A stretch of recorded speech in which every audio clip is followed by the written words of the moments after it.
And joining us today in our Book Talk segment, great to welcome a woman who's written a book that is going to answer a lot of questions and help some people. It's called Dare, Straight Talk on Confidence, Courage, and Career for Women in Charge. We're joined today by Becky Blalock from up in the beautiful city of Atlanta today. And Becky, good to talk to you. How are you? Oh, I'm doing great, Doug. Thanks so much for having me on your show. Yeah, good to have a chance to chat with you for a couple of minutes. Had an opportunity to read through the book. And first of all, congratulations on that. I don't think there have been many, if any, business books kind of dedicated to this topic alone. I know it's not just for women to read, but it's geared toward women, obviously, in the business world. You kind of set a primer there for women to kind of follow, because you've had a great career. I've had a wonderful career, Doug, and in a 33-year climb up the corporate ladder, I've learned a lot of lessons, and what I wanted to do is capture a lot of my lessons and leave them behind for the next generation of women that are coming into the corporate world. And the book's about not only my stories, but I interviewed 28 other very highly successful women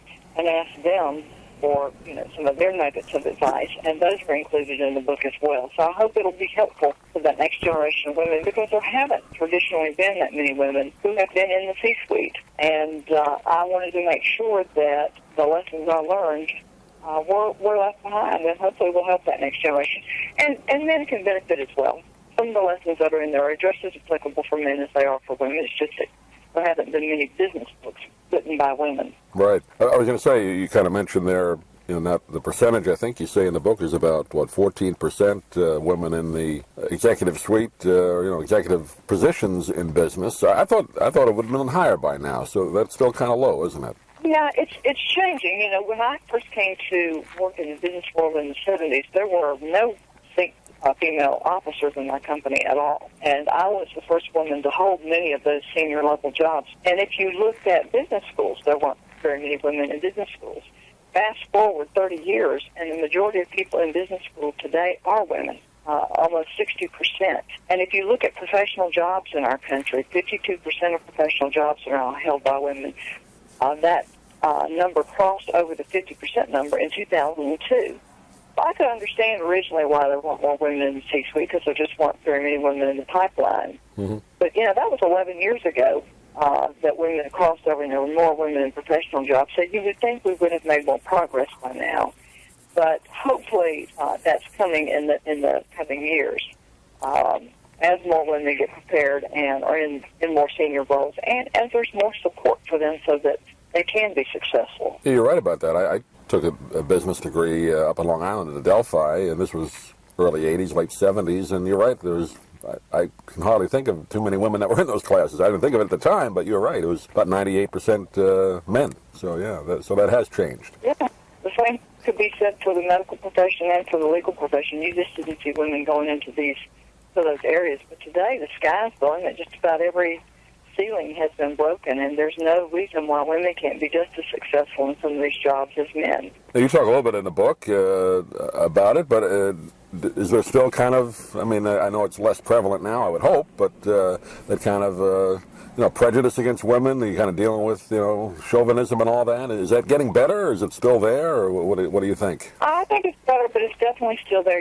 I interviewed a lot of very high-level, very successful women, and every one of those women talked about the fact that the reason they were so anxious to participate in my book is that things are still not where they need to be even today. Mm-hmm. And there have been some great studies done by McKinsey and Catalyst and others, and they say the number one obstacle holding women back is not that there aren't very capable and qualified women, but there's still a lot of institutional barriers, where there's a lot of mentality that people still believe that there are particular jobs that women can't do. So it's very important. And one of the things I write about in the book is you've got to have a lot of mentors. But what's even more important than mentors is to see if you can't find a sponsor inside your company. Yeah. A sponsor is very different than a mentor, because a sponsor is in a position to be able to sit around the table and make sure your name gets put in the hat for senior-level jobs, and then to advocate for you when those jobs do come open. Because gone are the days when, in a senior-level role, one person makes the decision.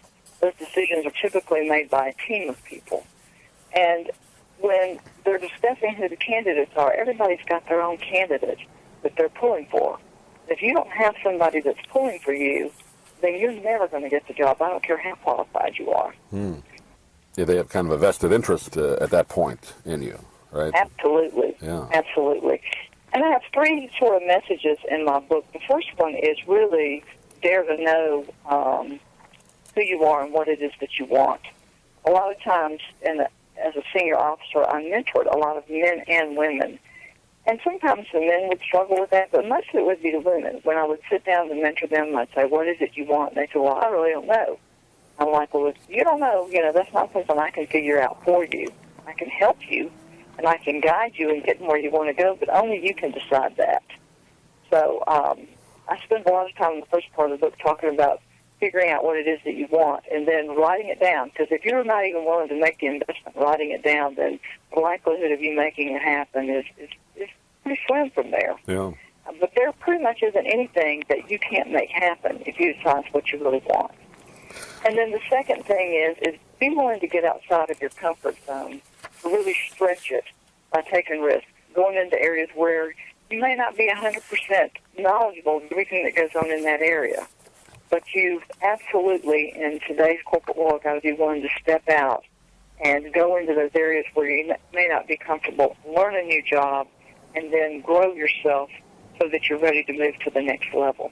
Then the third message in my book is all about the importance of relationships and of giving back.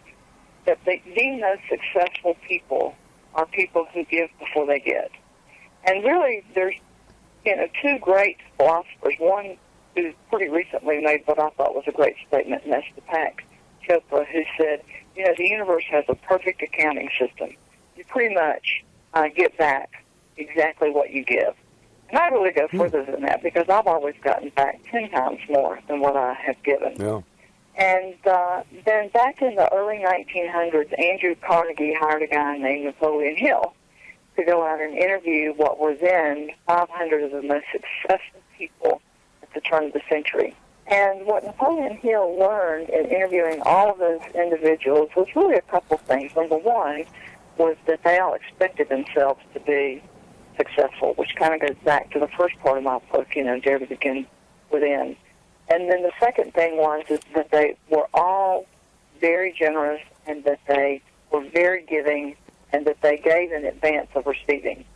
And it all comes back. And particularly because we have so few women who've made it to those senior jobs, I think that we have a huge obligation to reach back and bring the next generation of women along with us.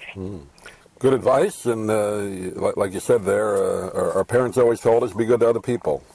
That just goes back to what you told us as a kid. It comes back. Really, there are huge rewards in it for you. Name of the book is Dare, Straight Talk on Confidence, Courage, and Career for Women in Charge. We've been talking with Becky Blalock today. And Becky, give out a website. People can get a hold of the book or get a hold of you if they like. I absolutely do. It's at BeckyBlalock.com. And there are a lot of great tools there. I have a confidence quiz that you can take to find out how confident you are. And if you don't score very well, then there's a confidence checklist that will tell you some things you can do to boost your confidence. The full interviews of all the women that are in the book are on the website.